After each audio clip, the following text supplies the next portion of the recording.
नरेंद्र मोदी बहुत ही बड़े लेवल पर तैयारी कर रहे हैं। वो ऑपरेशन सिंदूर तक रुकने वाले नहीं हैं। ऑपरेशन सिंदूर के बाद भारत ऐसे ऐसे हथियार बना रहा है जिससे पाकिस्तान और चीन दोनों के होश उड़ गए। असीम मुनीर की हालत खराब हो रही है। मुनीर को लग चुका है कि मोदी उसे छोड़ने वाले नहीं। इसी डर से उसने अपनी सेना को अलर्ट किया है। यही वजह है कि मुनीर ने पाकिस्तान की सेना को एक्सरसाइज करवाना शुरू कर दिया है। पाकिस्तान में युद्ध का अभ्यास चल रहा है कि कैसे भारत की मार खाने से बचना है। लेकिन बॉस, कितनी भी तैयारी कर लो, भारत जब मारेगा तो इस मार से बचना नामुमकिन है, क्योंकि इस बार ऐसे ऐसे हथियार भारत लेकर आया है या आने वाला है कि पाकिस्तान की कब्र ही खुदेगी। भारत ने ऐसे ऐसे हथियार निकाल लिए हैं कि मुनीर के साथ चीन भी हैरान है। भारत के इस अटैक और भारत के रक्षा कवच को भेद पाना किसी के बस में नहीं होगा। इसकी आपको एक एक डिटेल बताऊंगा।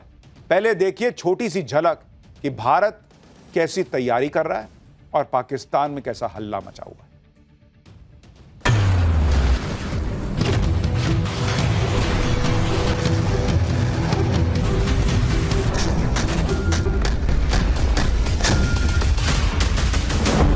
सौगंध मुझे इस मिट्टी की, मैं देश नहीं मिटने दूंगा।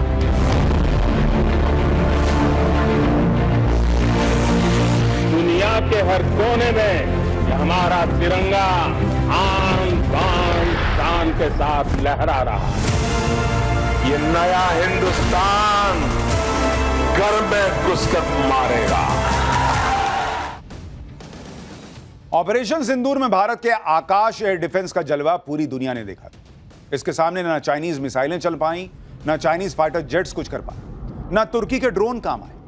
अब तो भारत ने आकाश एयर डिफेंस सिस्टम का नया अवतार भी तैयार कर लिया है। इसका नाम है आकाश प्राइम। ये जो वीडियो आप देख रहे हैं, ये आकाश प्राइम के टेस्ट फायर का वीडियो आप देख रहे हैं। मतलब पाकिस्तान और चीन आकाश को देखकर अलबलाए हुए थे, यहां आकाश प्राइम आ गया। यह टेस्ट फायर लद्दाख सेक्टर में 15,000 फीट से ज्यादा की ऊंचाई पर किया गया। इस टेस्ट के दौरान सतह से हवा में मार करने वाली मिसाइलों ने बेहद ऊंचाई वाले इस इलाके में बेहद तेज गति से उड़ रहे 2 विमानों को सीधे हिट किया। आकाश प्राइम आकाश एयर डिफेंस सिस्टम का 4th वर्जन है। इससे पहले 3 वर्जन आकाश MK1, आकाश 1S और आकाश NG हैं, जिन्होंने ऑपरेशन सिंदूर के दौरान पाकिस्तान के ड्रोन अटैक्स की हवा निकाल दी। आकाश प्राइम को साल 2021 में भी टेस्ट किया गया। आकाश प्राइम को खास तौर से पहाड़ों और दुर्गम युद्ध क्षेत्र में तैनात करने के लिए तैयार किया गया है। लद्दाख में 15,000 फीट की ऊंचाई पर, जहां बहुत ज्यादा ठंड और कम ऑक्सीजन की वजह से हवा पतली होती है, जिसकी वजह से मिसाइल का सटीक निशाना लगाना आसान नहीं होता, वहां आकाश प्राइम ने बेहद सटीक निशाना लगाकर अपनी तकनीकी दक्षता का सबूत दे दिया। अब आप इसकी बाकी की खासियतें सुनिए। सटीकता के साथ तेज रफ्तार से मूव करते टारगेट को ट्रैक करने और नष्ट करने के लिए आकाश प्राइम में स्वदेशी रेडियो फ्रीक्वेंसी सीकर लगे हैं। आकाश प्राइम सिस्टम 25 से 40 किलोमीटर दूर तक 18 से 20 किलोमीटर की ऊंचाई पर उड़ रहे अपने टारगेट को हिट कर सकता है। आकाश प्राइम सिस्टम एक साथ 64 टारगेट को ट्रैक करके 12 टारगेट पर एक साथ अटैक कर सकता है। इस सिस्टम की हर मिसाइल 60 किलो विस्फोटक लेकर 3000 किलोमीटर प्रति घंटे की रफ्तार से टारगेट को बर्बाद कर सकती है। टेस्ट के बाद आकाश प्राइम को अब भारतीय सेना में शामिल किया जा सकता है, जिससे दुर्गम बॉर्डर के इलाकों में भारत का एयर डिफेंस सिस्टम और मजबूत हो जाएगा। डिफेंस सोर्सेज के मुताबिक आकाश प्राइम सिस्टम भारतीय सेना की 3री और 4थी आकाश रेजिमेंट का हिस्सा बनेगा। और इस वक्त एक और बड़ी खबर भी आ रही है। थोड़ी देर पहले ही भारत ने 2 बैलिस्टिक मिसाइल का टेस्ट किया है। पृथ्वी 2 और अग्नि 1 मिसाइल का सफल टेस्ट हुआ है। अब से थोड़ी देर पहले ओडिशा के चांदीपुर में बैलिस्टिक मिसाइल का सफल परीक्षण हुआ है। यानी भारत, मैं आपको कह रहा हूं ना बॉस, भारत की तैयारियां अलग लेवल पे जा रही हैं। एक तरफ आप आकाश प्राइम की तस्वीरें देख रहे हैं, दूसरी तरफ पृथ्वी 2 और अग्नि 1 मिसाइल का सफल परीक्षण ओडिशा के चांदीपुर में। ये दोनों बैलिस्टिक मिसाइल हैं जिनका सफल परीक्षण हो गया है। कहानी यहां भी नहीं रुकती। ऑपरेशन सिंदूर के बाद पीएम मोदी सेना को और ज्यादा पावरफुल बनाने में लगातार जुटे हैं और सेना को दुनिया के सबसे एडवांस वॉर इक्विपमेंट से लैस कर रहे हैं। पीएम मोदी ने स्वदेशी अवाक्स यानी airborne early warning and control system के लिए मंजूरी दे दी है। इस प्रोजेक्ट के तहत भारत अगली पीढ़ी के अवैक्स बनाएगा। इससे भारतीय वायुसेना की ताकत बहुत बढ़ जाएगी। अवैक्स दरअसल एक तरह से आसमान में सेना के लिए तीसरी आंख की तरह काम करता है, क्योंकि हवा में उड़ता रहता है, ऊपर ही ऊपर देख लेता है कि आओ बेटा आओ, बताते हैं तो। यह सिस्टम दुश्मन के विमानों और दूसरे उपकरणों पर दूर से नजर रखता है कि ओ आ रहा है बॉस, देखिए आ रहा है उधर से। यह एक उड़ता हुआ कंट्रोल सेंटर जैसा होता है जो कि प्लेन पर फिट किया जाता है। भारत जब स्वदेशी अवाक्स बना लेगा तो उन चुनिंदा देशों में शामिल हो जाएगा जिनके पास यह तकनीक है। यह प्रोजेक्ट लगभग 20,000 करोड़ रुपए का है। रक्षा अनुसंधान और विकास संगठन यानी डीआरडीओ इस प्रोजेक्ट को पूरा करेगा। इसके तहत भारतीय वायुसेना को 6 बड़े अवाक्स मिलेंगे। डीआरडीओ भारतीय कंपनियों और एयरबस के साथ मिलकर इस काम को करेगा। वो A321 विमान पर एक खास एंटीना और सिस्टम लगाएगा। विमानों के ऊपर एक डार्सल फिन लगाया जाएगा। इस डार्सल फिन की मदद से रडार चारों तरफ देख सकता है। इसमें पूरी तरह से स्वदेशी मिशन कंट्रोल सिस्टम और AESA रडार लगे हों। अवाक्स हवाई क्षेत्र के बड़े हिस्से को तेजी से स्कैन करता है। इससे दुश्मन के लड़ाकू विमानों, ड्रोन और जमीन पर होने वाली गतिविधियों का भी पता चलता है। लेकिन इसका काम सिर्फ पता लगाना नहीं है। अवाक्स आसमान में एक कमांड सेंटर की तरह काम करता है। जमीन पर मौजूद स्टेशंस को जानकारी भेजता है ताकि दुश्मन के हमलों को रोकने के लिए सही दिशा दिखाई जा सके। अवाक्स इंडिया आसमान में सिर्फ एक रडार नहीं है, बल्कि इससे कहीं ज्यादा है। यह एयरबॉर्न सर्विलांस और बैटल मैनेजमेंट में एक बहुत बड़ा बदलाव है। यह भारतीय वायुसेना की क्षमता को और बढ़ा देगा, जिससे भारतीय सेना बॉर्डर पर खतरों को मॉनिटर कर सकेगी, उन्हें रोक सकेगी, पराजित कर सकेगी। देख रहे हैं ये प्लेन उड़ रहा है, उसके ऊपर ऐसे एंटीना टाइप लगा हुआ है। वहीं से देख लेता, दूर से, ऊपर से ही नीचे बताता कि भाई आ रहा है उधर से, फोड़ दो उसको। यूं कहें कि भारतीय सशस्त्र सेना को आसमान में अपना एक वॉच टावर मिलने जा रहा है। आपको जानकर हैरानी होगी कि यह पहली बार हो रहा है कि एयरबस के प्लेटफॉर्म का इस्तेमाल इस तरह के काम के लिए किया जाएगा। आमतौर पर ऐसे कामों के लिए बोइंग के विमान इस्तेमाल होते हैं, लेकिन डीआरडीओ के दिमाग में कुछ और ही चल रहा है। भारतीय वायुसेना के पास पहले से ही एयर इंडिया से लिए गए 6 A321 विमान हैं। डीआरडीओ इन A321 विमानों में बदलाव करेगा। इस प्रोजेक्ट से भारत को भविष्य में एक्सपोर्ट करने का मौका भी मिल सकता है।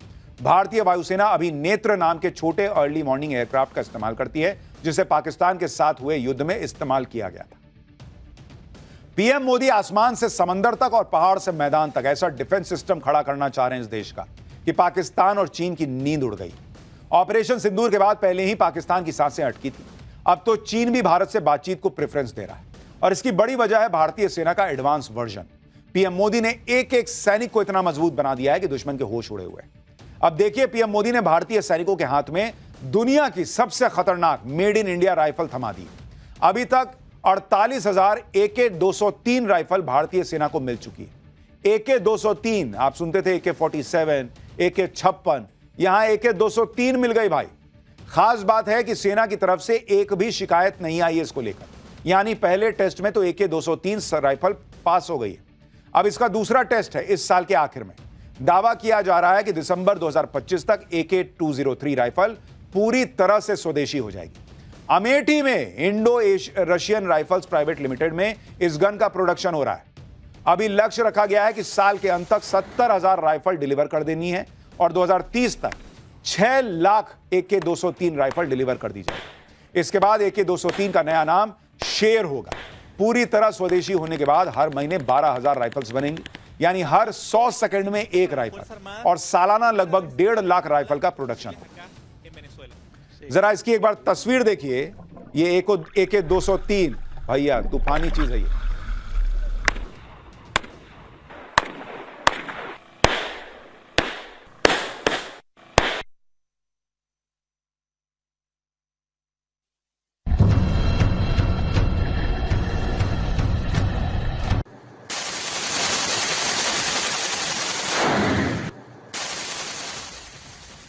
सोचिए, आने वाले दिनों में जब भारतीय सेना के हर सैनिक के पास AK-203 होगी तो दुश्मन का क्या हाल होगा।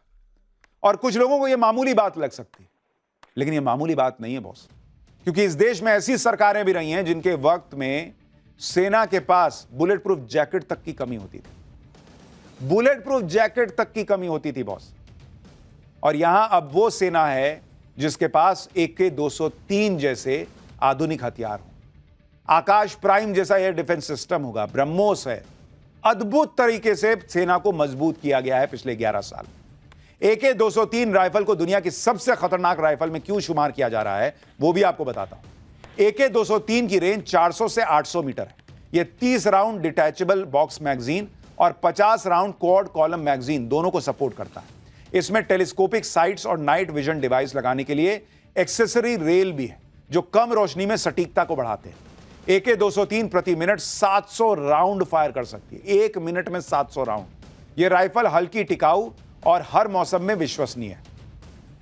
जिस तरह मोदी ऑपरेशन सिंदूर के बाद लगातार भारतीय सेना की ताकत बढ़ाने में लगे हैं और पिछले 11 साल से लगे हैं, ऑपरेशन सिंदूर के बाद उस गति को और बढ़ाया है। उसे देखकर पाकिस्तान की नींद उड़ी। मुनीर घबराया है, उसे समझ आ चुका है कि ऑपरेशन सिंदूर पार्ट 2 तो होगा, क्योंकि उसको अपनी हरकतें भी पता है कि वो तो रुकेगा नहीं, वो तो आतंकी हमला करवाएगा ही।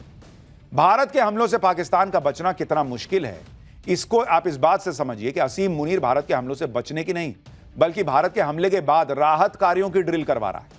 आप ये वीडियो देखिए, पाकिस्तान के स्कार्दू इंटरनेशनल एयरपोर्ट का है, जहां पाकिस्तान एयरफोर्स का कादरी एयरबेस है। यहां इस बात का अभ्यास किया जा रहा है कि जब भारत इस एयरबेस पर अटैक कर देगा तो उस अटैक के बाद घायलों को कैसे ले जाना है, कैसे बचाना है, क्या करना है। यह भारत के ऑपरेशन सिंदूर का इफेक्ट है, जिसमें भारत ने पाकिस्तान के 11 एयरबेस उड़ा दिए थे। पाकिस्तान को तभी समझ आ गया होगा कि उसके बाद सारे एयरबेस भारत के डायरेक्ट निशाने पर हैं। भारत जब चाहे तब पाकिस्तान के किसी भी एयरबेस को तबाह कर सकता है। इसलिए अपने एयरबेस को भारत के हमले से बचाने की बजाय मुनीर का पूरा फोकस हमले के बाद नुकसान को कैसे कम करना है, इस पर है। तो ये आप तस्वीरें देख रहे हैं पाकिस्तान की, जहां एम्बुलेंस दिख रही है। मुनीर का कॉन्फिडेंस देखिए, उसको कितना अच्छे से पता है कि आप देखिए, उसको पता है कि भारत मारेगा तो भैया ये तो बचाने के लिए इस तरह से करना पड़ेगा। लेकिन पाकिस्तान अजब है भाई, पाकिस्तान में इस समय भयंकर बाढ़ अभी आई है। पाकिस्तान के कई इलाकों में इमरजेंसी लगा दी गई है, कई इलाकों में बाढ़ की वजह से भयंकर तबाही मची है। आप देखिए, पाकिस्तान का एक रिपोर्टर बाढ़ के पानी में रिपोर्टिंग कर रहा था, बाढ़ से हुई तबाही के बारे में बता रहा था। बाढ़ का पानी इतना तेज था कि रिपोर्टर ही बाढ़ के पानी में बहता हुआ दिखाई दे रहा है। देखिए जरा, रिपोर्टर भी पाकिस्तान की तरह गजबी है, माइक भी 2 कौड़ी का लिए हुए था।